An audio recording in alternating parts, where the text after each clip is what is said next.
A palavra de Deus? Abre comigo aí então, Apocalipse, capítulo número 3. Diga, meu Deus, Apocalipse. E agora?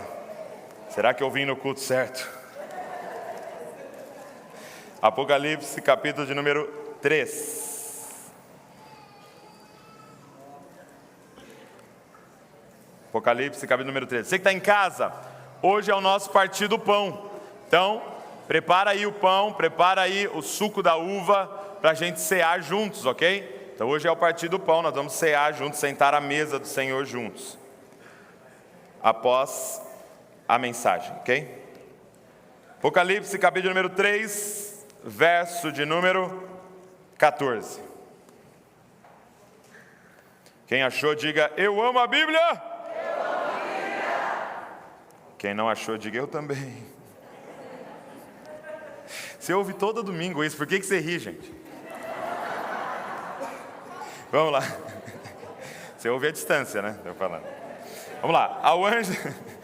Ao anjo da igreja em Laodiceia, escreva: estas são as palavras do Amém, a testemunha fiel e verdadeira, o soberano da criação de Deus.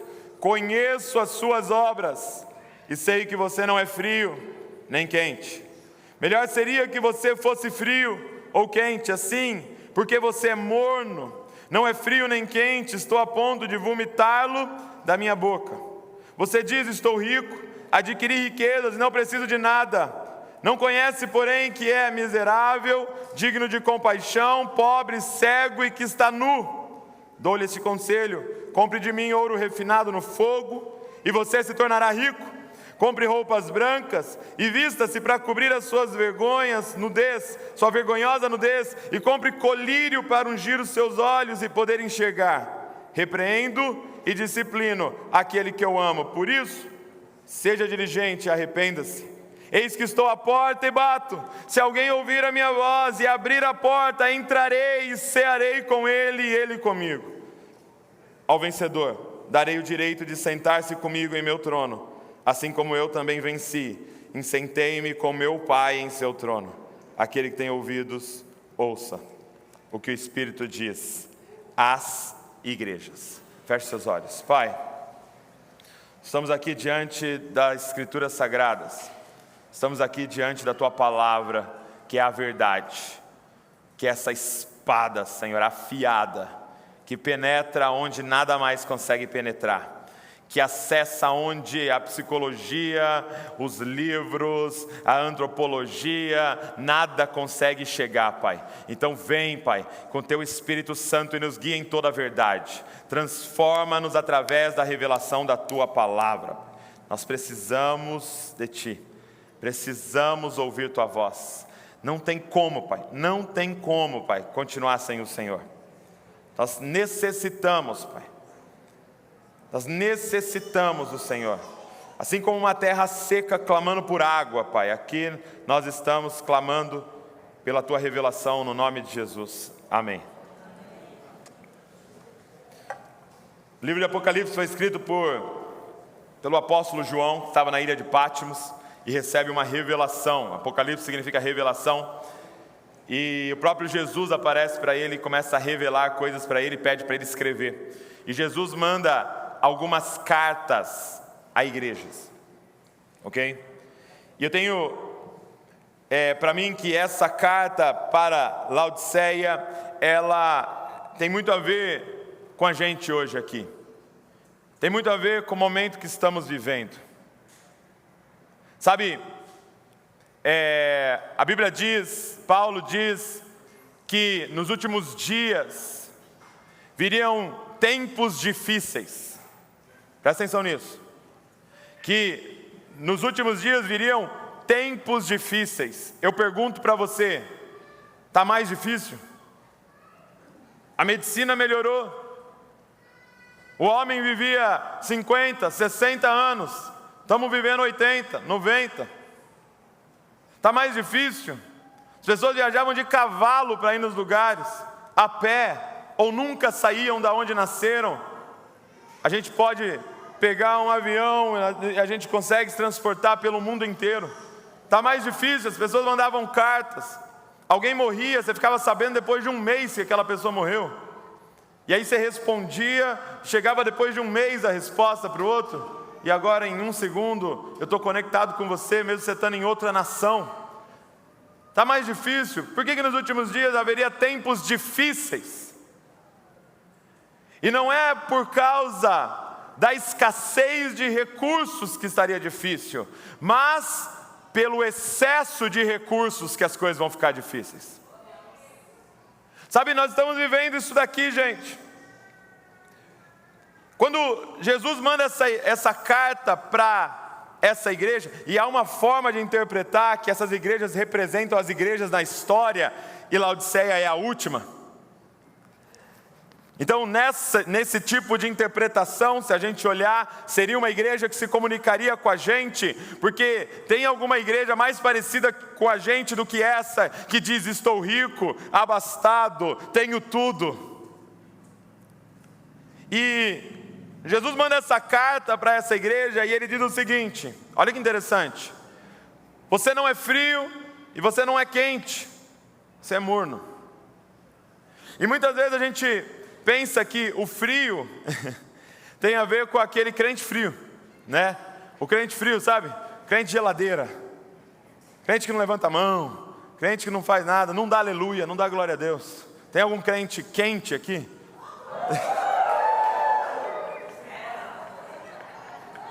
E o crente quente, né? É o que dá glória a Deus, aleluia, rajada de línguas estranhas. Mas não é disso que está falando aqui, ok? É porque a cidade de Laodiceia recebia águas frias de uma região, olha isso, e recebia águas quentes de outra região. Era ao lado de Caldas Novas ali. Cadê? Nada a ver. Mas assim como em Caldas Novas tem, né, aquelas águas quentes, termais, eles também recebiam água quente e vinha fervendo a água, e recebiam água extremamente fria de outra região. E lá na cidade se encontravam as duas e ficava o quê? Morno. Então Jesus não está falando que o frio é ruim ou o quente é ruim. O que Jesus está falando, e presta atenção no que eu vou dizer hoje para você, é que não ser intenso é ruim.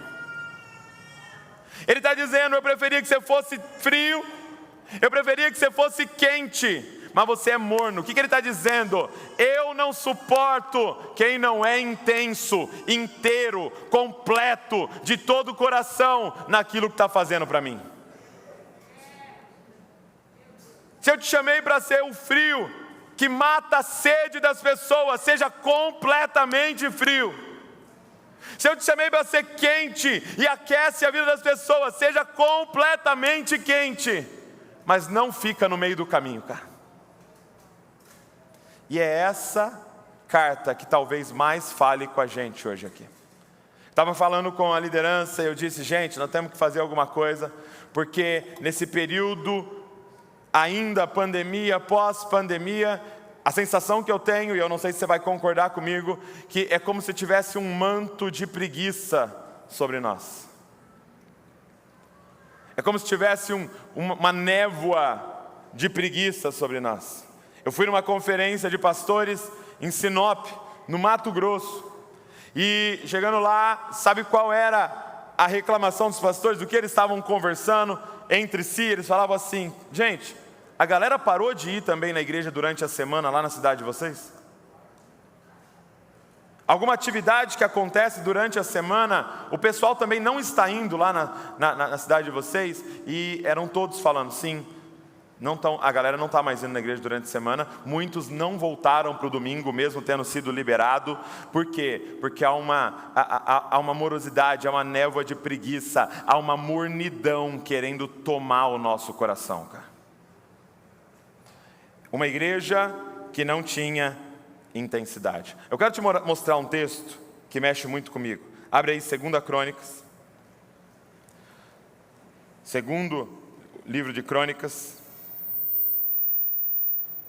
Gente, você prefere que eu pegue o bastão? Você acha? Porque está dando uma... Ou está de boa? Beleza. Segundo livro de Crônicas, capítulo 25.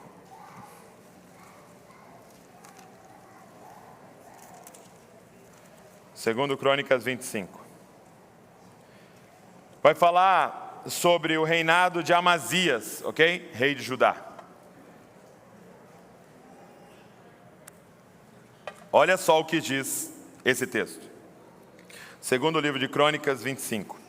Amazias tinha 25 anos de idade quando começou a reinar. Reinou 29 anos em Jerusalém. O nome de sua mãe era Jeodã, ela era de Jerusalém. Verso 2.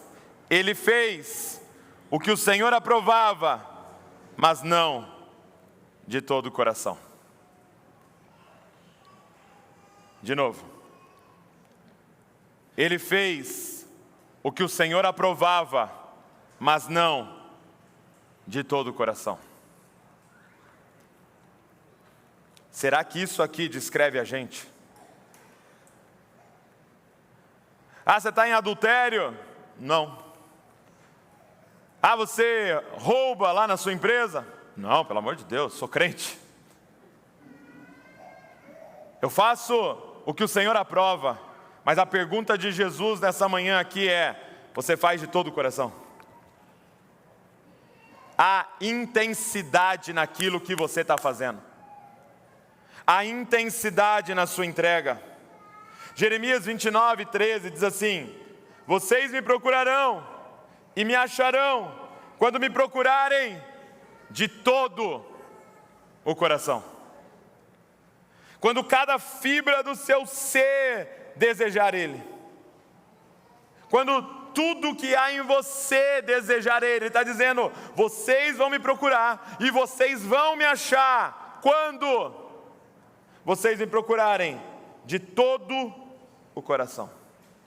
Mas a pergunta hoje aqui é: por que Laodiceia estava morna? E por que talvez eu e você podemos estar mornos? Primeiro, a primeira resposta é porque a religiosidade nos leva à mornidão. Um coração religioso nos leva à mornidão. Olha só o que está escrito no verso 17 de Apocalipse 3. Você diz: estou rico, adquiri riquezas e não preciso de nada. Olha qual era a visão daquela igreja em relação a ela mesma. Estou rico, adquiri riquezas e não preciso de nada. Eu quero que você entenda o que é religiosidade. Religiosidade é você achar que pelo teu esforço você conquista algo de Deus. Religiosidade é você achar que há mérito em você por estar aonde você está. Estou rico, abastado, não preciso de nada, adquiri riqueza. A palavra da religiosidade, gente, é adquirir. Comprei. Essa é a palavra na boca do religioso. Talvez ela se expresse de uma outra forma de vez em quando, em paguei o preço. Está pagando o preço? Por quê? Por que que esse coração nos leva a esse coração de religioso nos leva à mornidão? Sabe, essa igreja, ela tinha dificuldade de enxergar pecado em si. Ela não enxergava pecado em si. Segundo, ela se vangloriava de andar em santidade. Ela falava: adquiri, é meu mérito. Sou top porque eu sou um crente raiz. Sou top porque eu sou um cara dedicado. Sou top porque eu estou fazendo o que tem que ser feito. E é muito louco porque você começa então a julgar o outro, desprezar o outro. Você viu? Fulano aqui? Foi na balada. Ainda faz stories. Absurdo. Graças a Deus que eu estava na igreja nesse dia. Na vigília. Aleluia. Começa a se achar melhor do que os outros. Olha a fala: não preciso de nada, não preciso de ninguém, eu tenho tudo que eu preciso. Por quê? Porque eu sou o suficiente. Só qual é o problema dessa mentalidade? É que ela vem carregada também de não preciso de Cristo.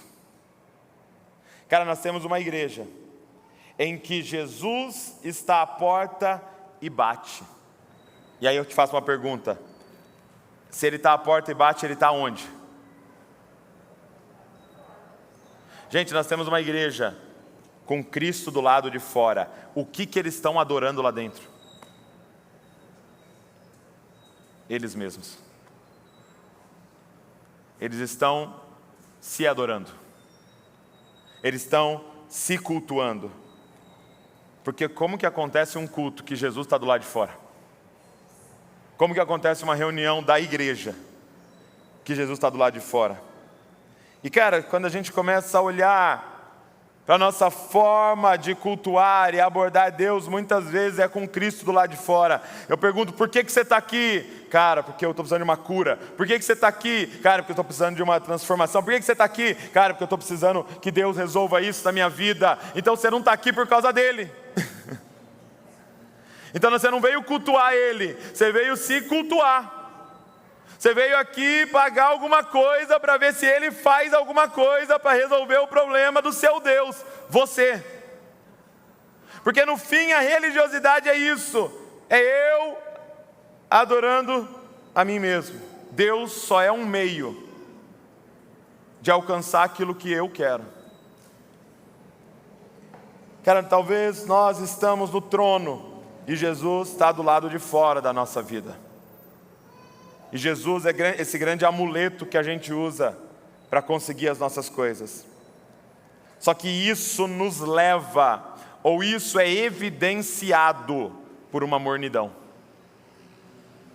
Quando você olha para alguém morno, ele faz o que agrada ao Senhor, mas não faz de todo o coração. Isso é fruto de um coração envolvido pela religiosidade, envolvido pelo mérito, envolvido pelo sou rico, adquiri riquezas e não preciso de nada. E a pergunta então hoje, antes da gente sentar à mesa do Senhor, é a seguinte: beleza, mas como, Douglas? O que fazer para mudar essa realidade? O que fazer para a gente sair desse estado de mornidão? O que fazer, Douglas, para voltar à intensidade? E Jesus responde para essa igreja. A primeira coisa que ele responde é: reconheça quem vocês são. Reconheça quem vocês são e o estado em que vocês estão. Ele diz assim, olha, verso de número 17. Você não reconhece, porém, que é infeliz, miserável, pobre, cego e nu. Gente, quem somos nós aqui se tirarmos o Senhor? Está aqui a descrição nossa aqui.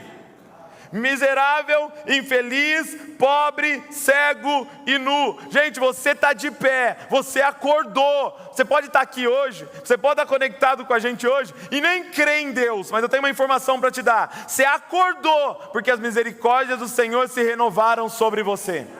Você só está de pé, você só está respirando. Seu coração só está batendo porque as misericórdias do Senhor se renovaram sobre você. E há mais uma chance para a gente se dobrar diante dEle. Há mais uma chance de nos entregarmos de todo o coração. Reconheça. Ele está chamando essa igreja a reconhecer. Ei, deixa eu falar quem você é. Você é pobre, você é cego, você está nu, você é miserável e você é infeliz.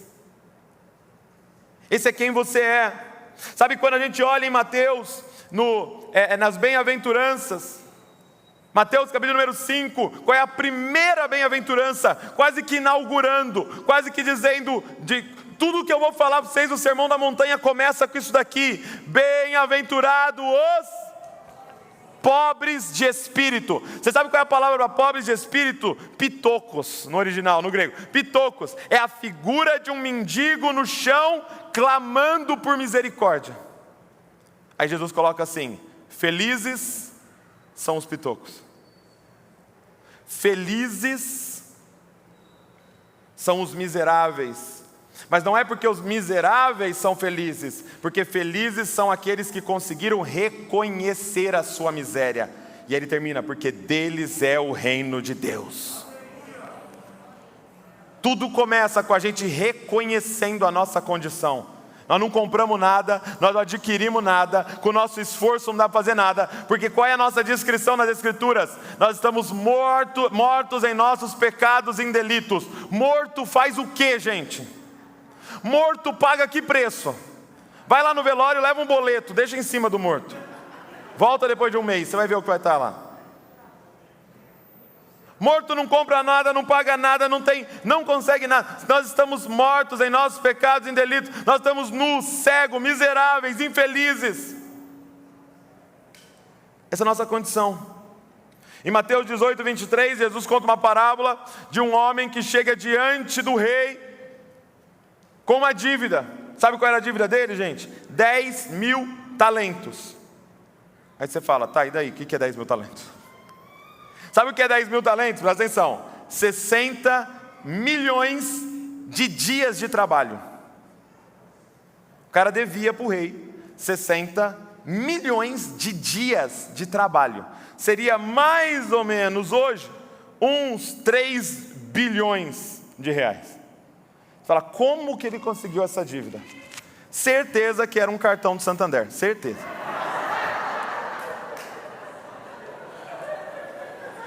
Certeza que ele não pagou alguma fatura e deu uma acumulada.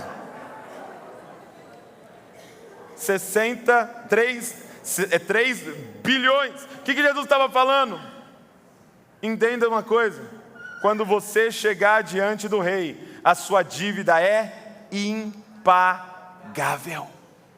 Todo mundo que está aqui, gente, entenda, sua dívida é impagável. Todos nós que estamos aqui, sem Cristo, nós estamos condenados. Completamente condenados. Gente, a mulher mais piedosa desta igreja, aos olhos de Deus, é tão pecadora quanto a prostituta mais promíscua dessa cidade. Porque quebrar um mandamento, quebrar 10, quebrar 100, quebrar 1000, é tudo condenação. Por quê? Porque você está longe de Deus. Talvez alguém aqui cresceu numa família totalmente moral, que os seus pais te deram muita educação, que os seus pais ensinaram muita ética para você, e por isso você se acha superior a ele. Mas o tanto de leis de Deus que você já quebrou, você vai chegar diante desse justo juiz, que sabe pensamento, intenção do coração e o que você fez escondido e que ninguém nunca viu. Nós vamos chegar diante dele. Sabe, o problema é que a gente tem uma ideia errada. A gente tem a ideia do seguinte: é como se houvesse uma árvore e essa árvore fosse neutra. Ela é uma árvore de nada. E de repente essa árvore dá uma maçã. Nasce uma maçã dessa árvore. Aí você fala, entendi, como nasceu uma maçã, ela virou uma macieira. É isso? A árvore era neutra? Ela era uma árvore neutra, que podia tomar uma decisão. E aí eu estou aqui na dúvida, laranja, maçã, o que vai ser? Maçã, vai. Macieira. Virou macieira. Por quê? Porque deu maçã. Então por que você acha que quando o cara adultera, que ele é um adúltero? Por que você acha que quando a pessoa mata, ele vira um assassino? Nós só podemos matar porque já há em nós a semente desse pecado. Você só é capaz de cometer um adultério porque você já é um adúltero. Quem está entendendo o que eu estou falando aqui? Então a diferença de dois adúlteros é o que manifestou e o que não manifestou. Só que Jesus vai julgar você de acordo com a árvore que você é, e não somente pelo fruto que você deu. Quem está entendendo o que eu estou falando? É por isso que não é simplesmente parar de fazer o errado, é morrer e nascer de novo. Porque não era simplesmente falar, vamos tirar todas as frutas, pronto, a macieira não é mais macieira. Não, ela continua sendo macieira. Por isso nós vamos ter que cortar ela pela raiz e plantar uma coisa nova. Isso é a mudança de vida. que eu e você, nos nossos esforços, não temos como fazer. Reconheça, você está pobre, cego e nu. Gente, a nossa dívida diante dele é tão grande, a nossa dívida é tão intensa, tão gigantesca, que não tinha como ele pegar uma ovelha para pagar pela sua dívida. Não tinha como matar uma ovelha inocente, um cordeiro inocente pela sua dívida. Tanto que lá no templo, quando isso acontecia, no ano que vem eles tinham que fazer o quê? E no outro ano tinha que fazer o quê? E no outro ano tinha que fazer o quê? Porque não paga pela sua dívida. Ah não, mas peraí, ele poderia ter pegado então um homem, o melhor homem, a melhor mulher da terra, o mais justo, o mais correto, e vamos sacrificar para pagar a dívida. Não paga, não é suficiente. Ah não, então ele podia ter pegado pelo menos o melhor anjo que ele tinha lá. Pega no céu o melhor anjo e manda para pagar a nossa dívida. Não pagava, tamanha é a sua dívida. Sabe o que ele teve que fazer?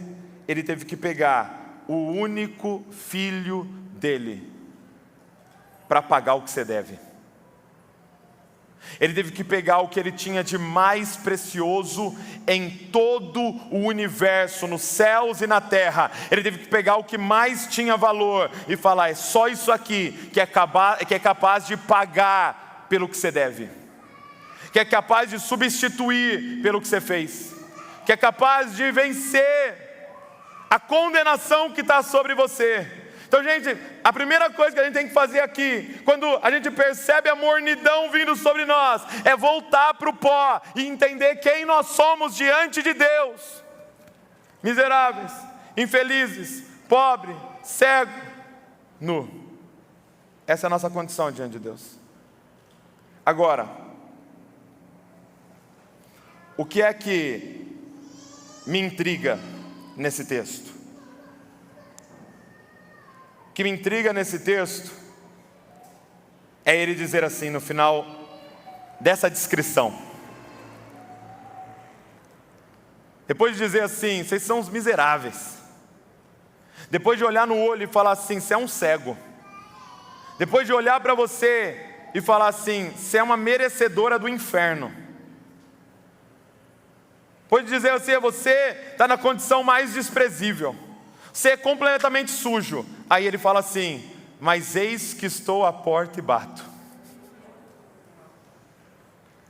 E como que dizendo assim: e eu estou indo para casa desse miserável, pobre, cego, nu e infeliz, e estou desejoso de entrar e cear com você, infeliz, e cear com você, miserável, e cear com você, pobre, cego e nu. Eu estou à porta dizendo: deixa eu entrar, cara, deixa eu entrar, eu te quero. Mas o que você quer? Eu te quero. Por quê? Porque eu sei no que eu posso transformar você, se você deixar eu entrar, cara. E diz a Bíblia assim, que eu entrarei, presta atenção nisso, e cearei com ele, e ele comigo. O que ele está dizendo? Eu vou entrar, e primeiro eu vou comer na sua mesa. Põe a mesa para mim. Mas eu tenho miséria para pôr na mesa. Ele: põe na mesa. Eu tenho pecado para pôr na mesa. Põe na mesa. Eu tenho todas as minhas feridas para pôr na mesa. Põe na mesa. Eu tenho tudo que eu já fiz de errado, todas as pessoas que eu já machuquei na história. Põe na mesa. Porque depois que você pôr a sua mesa, eu vou pôr a minha mesa. Eu vou cear com você e você vai cear comigo. Depois de ele nos jogar na lona e parecer que ele está dizendo: eu não quero ver vocês pintados de ouro, ele fala: eis que estou à porta e bato. Ah, se você abrir, você vai ver um Deus pulando no seu pescoço desprezível. Você vai ver um pai que fica no caminho esperando um filho fedido voltar. Você vai ver o que eu consigo fazer com você. Eu estou à porta, batendo e dizendo: me deixa entrar. Você vai ver o que eu faço com você. Se o primeiro desafio para vencer essa mornidão é reconhecer, o segundo desafio para vencer essa mornidão é receber. Ele diz assim no verso 19: eu repreendo e disciplino aqueles que eu amo. Deus, como é que você pode nos amar, Deus? Olhando para nós, como é que você pode nos amar? Com essa descrição, como é que você pode nos amar? Mas essa é a loucura do Evangelho, você que está aqui nos visitando. Ele nos ama, Ele nos quer, Ele nos deseja, Ele quer tocar em nós, Ele quer casar com você, Ele quer adotar você como filho e como filha. Essa é a loucura do Evangelho. O Evangelho começa te jogando na lona e no próximo segundo te coloca no céu. O Evangelho te fala da dívida e no próximo segundo te dá uma herança. O Evangelho revela que você está já vivendo um inferno e te entrega uma salvação de graça. Você precisa receber de graça. Gente, entenda uma coisa: nós não estamos batendo na porta de Deus e insistindo, deixa a gente entrar, por favor, prometo que eu dizimo, deixa a gente entrar, por favor, prometo que eu faço jejum, deixa a gente entrar, por favor, prometo que eu vou na igreja todo domingo. Não, não é você que foi bater na porta de Deus, foi Deus que encarnou e veio bater na nossa porta. Não foi eu que achei Deus, foi Deus que achou você. Não foi Jesus não fui eu que aceitei Jesus, foi Jesus que nos aceitou. No final do culto a gente fala, quem quer aceitar Jesus? Né? Mas na verdade, eu entendo a frase, quer entregar a vida, né? Mas na verdade seria, Jesus, quem que você quer aceitar hoje? Ela aqui. Levanta a mão, Jesus, você quer ela? Acho que ele levantou, hein?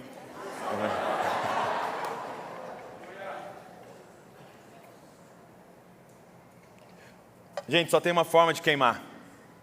É o Evangelho.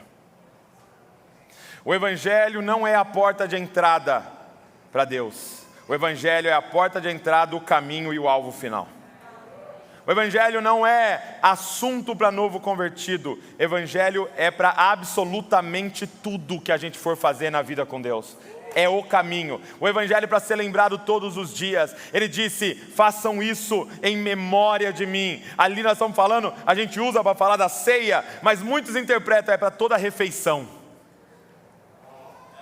Vai tomar café, lembra dele, o corpo, o sangue. Eu era esse pobre, cego, nu, miserável, infeliz, mas ele veio na minha porta e começou a bater, e eu abri, e ele entrou e mudou completamente a minha vida. O Evangelho tinha que ser o nosso primeiro pensamento, porque é a partir dele que a gente consegue fazer tudo que a gente vai fazer. Sabe, um dia Jesus entra numa casa e vem uma mulher pecadora, muito provável envolvida com prostituição, e ela vem e todos sabiam da fama dela, todos sabiam da dívida dela, todos sabiam do estado dela, miserável, nu, cega, pecadora. E aí ela chega naquela casa daquele religioso, Jesus está lá, e Jesus estava sentado à mesa, então provavelmente ele estava com os pés para trás, porque eram aquelas mesas no chão, e ela chega por trás e começa a chorar copiosamente. Mas gente, pensa num choro que lavou o pé de Jesus com lágrimas. Era tanta lágrima, era tão copioso, então provavelmente era já uma cena bizarra, provavelmente tinha barulho junto, não é chorinho silencioso, sabe? E tal, com soluço, urrando.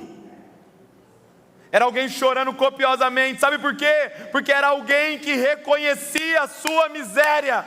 Não era alguém que estava sentado à mesa tentando avaliar se Jesus era quem dizia que era. Era alguém que sabia quem ela mesma era. Era alguém que sabia o tamanho da dívida que ela tinha. Sabia quão condenada estava. E chora a sua condição atual. Por isso que é bem-aventurados que choram, cara. Entenderam sua condição e para onde estão indo se não tivesse vindo esse homem que estava sentado naquela mesa. E ela chora. E ela começa a derramar perfume nos pés de Jesus. E ela começa a enxugar com o cabelo os pés dele. E ela começa a ficar ali aos pés dele. Gente, pé hoje já é uma coisa assim, né, não tão agradável de estar com o rosto perto. Mas pensa em estradas de terra e gente com sandália em 40 graus. Suor de pé já não é um negócio legal.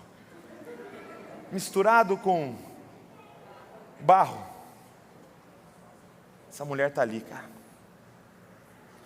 dizendo: eu não sou digno nem do rosto, eu não sou digno nem das mãos, talvez aqui é o meu lugar, porque eu sei quem eu sou.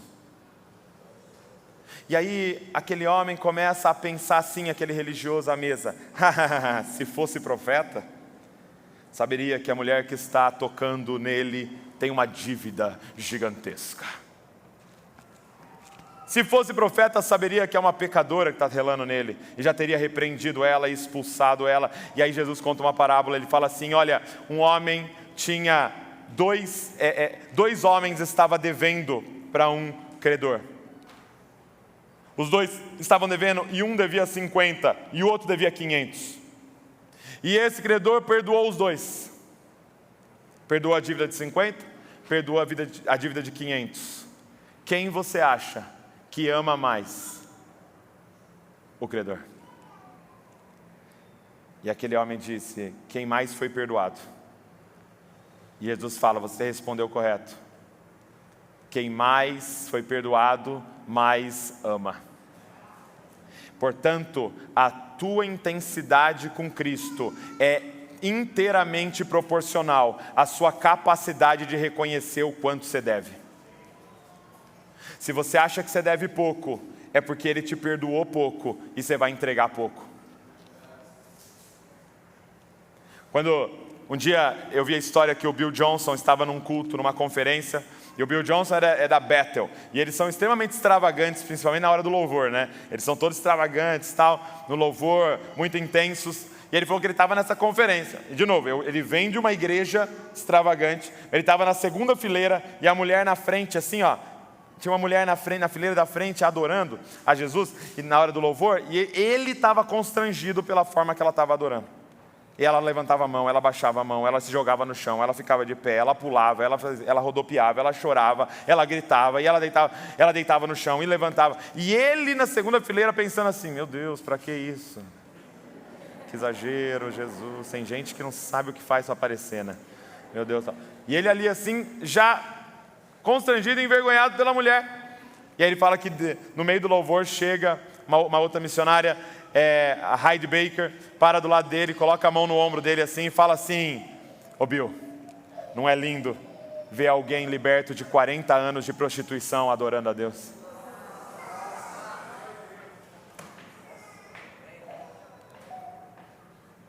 Sabe qual é o problema? Quando vem alguém aqui contar que ele era um traficante, que ela se envolveu com a prostituição, que ele fez isso de errado, a gente fala a seguinte coisa: meu Deus, que grande obra Deus fez na vida desse homem. Mas olha o que está nas entrelinhas: na minha foi pequena. Olha o que a gente está dizendo: Jesus teve trabalho para salvar esse aí, hein? Para me salvar foi mais fácil. Filho de pastor, fez assim, tá salvo. Filho de pastor, neto de pastor, precisou de uma gota de sangue, salvou. Só qual é o problema disso? Como é que é a intensidade de quem acha que foi preciso uma gota de sangue para te salvar? Como é que é a resposta da sua adoração? Um dia, o meu amigo que me discipulou há muito tempo, o pastor Salomão, ele falou assim para mim: imagina, Douglas, que um açougueiro chegasse na porta da sua casa e batesse. Você abre e ele fala assim: vim dizer uma coisa para você, a dívida que você tinha lá no açougue está perdoada. Aí você fala assim: não, eu não tenho dívida no seu açougue, nem sabia dessa dívida, não devo nada. Ele fala: você não sabia que você devia lá? Não, nem sabia, mas está perdoado. Você fala: ah, legal, obrigado, eu vou até passar lá no açougue às vezes então, já que você é um cara tão gente boa, nem sabia de dívida nenhuma, mas eu passo lá de vez em quando no açougue, então vou até começar a comprar lá. Legal. Vou fazer o seguinte, domingo eu vou lá. Porque geralmente faço uma carninha de domingo, aí domingo eu vou lá no seu açougue. Obrigado. Esse é o problema, cara. Quando você ouve que Jesus morreu na cruz por você, para perdoar você de uma dívida que você nem acha que você tem. E aí você fala assim para Jesus, pô, legal, então acho que eu vou até lá de domingo às vezes lá, te dar um oi. Mas quando você descobre que a sua dívida é tão grande, que todas as suas gerações futuras estão condenadas pelo tamanho do que você deve para o rei, e ele está à porta e bate, e quando você abre ele fala, está perdoado o que você deve, completamente. Aí você fala, beleza, estou no 0-0, aí ele continua, e eu estou te adotando como filho, e você agora é co-herdeiro comigo, tudo que é meu é seu. Fala para mim, se você vai lá fazer uma visitinha de domingo, fala para mim, se você fica fazendo continha para ver quanto que é o dízimo, para você não dar 50 centavos a mais. Fala para mim, se você vai ficar com preguiça de levantar a mão na hora do louvor.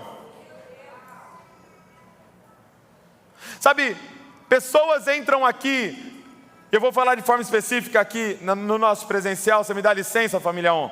Pessoas entram aqui e elas são cegas, elas não estão vendo Deus, elas só estão vendo aqueles que dizem estar vendo Deus.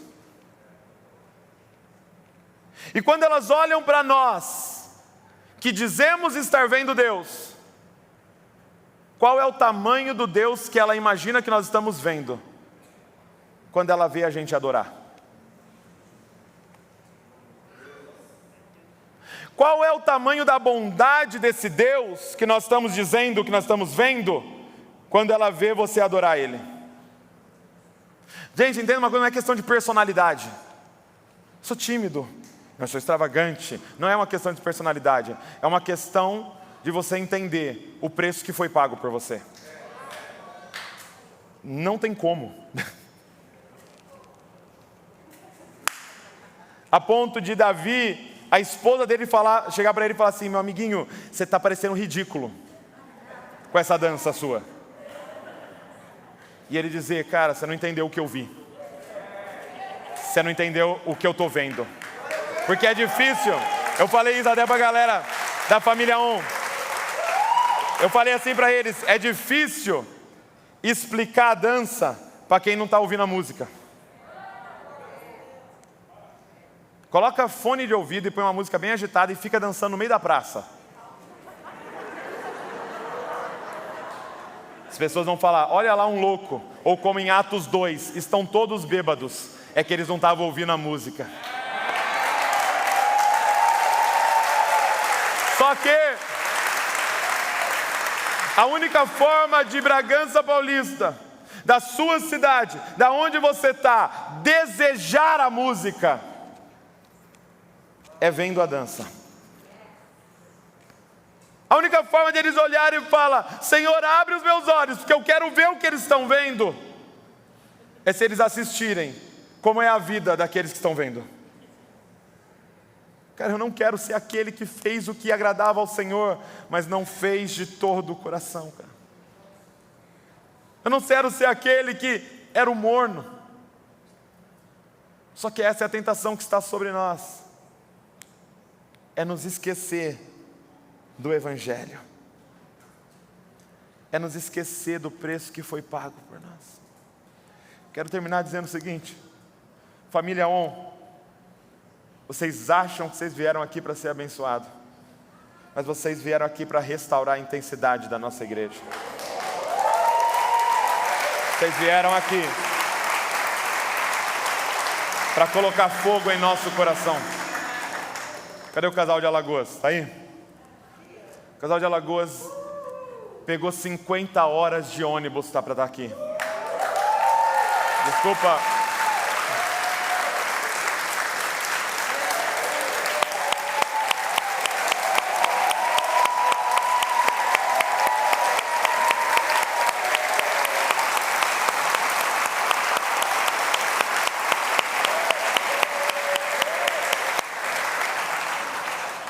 Desculpa, mas eu quero ver o que eles estão vendo.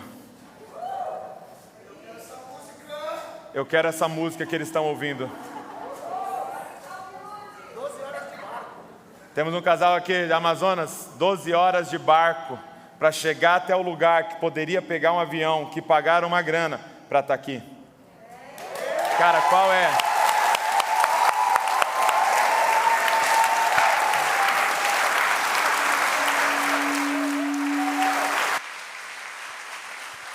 Deixa eu te perguntar, família, qual é a nossa desculpa? Qual é a nossa desculpa? Nós não podemos acostumar, gente. Nós não podemos entrar numa rotina. Nós não podemos ser mornos. Eu não quero ser vomitado da boca do Senhor. E aqui eu estou falando como igreja, é nós aqui. Não tem mais Douglas, não tem mais você, não tem mais Val, não tem mais Maria, não tem mais João. É nós aqui, a igreja do Senhor Jesus. Tempos difíceis viriam, e não é tempos difíceis por escassez de recurso, é tempos difíceis por sobra de recurso. Sabe qual é o problema? Agora a gente tem muita opção para ficar em casa. Você assina o Prime, você assina o Netflix, você assina o da Amazon, você assina o não sei o quê. Tem muita opção para você ficar em casa, tem muita opção para você não vir para cá. E aí, a gente está achando muitas vezes, e é a tentação da liderança, que a gente tem que ficar dando piruleta aqui em cima, para ser superior aos filmes que você está assistindo, para você vir. Não, cara, você precisa de um encontro com o Evangelho. Você precisa de um encontro com Cristo, que supera todas as coisas. Porque quando a gente vê, não tem como responder de outra forma a não ser de todo o coração. Quando você está diante de um Deus que entregou tudo, não tem como responder a não ser entregando tudo, absolutamente tudo. Você pode ficar de pé comigo no seu lugar?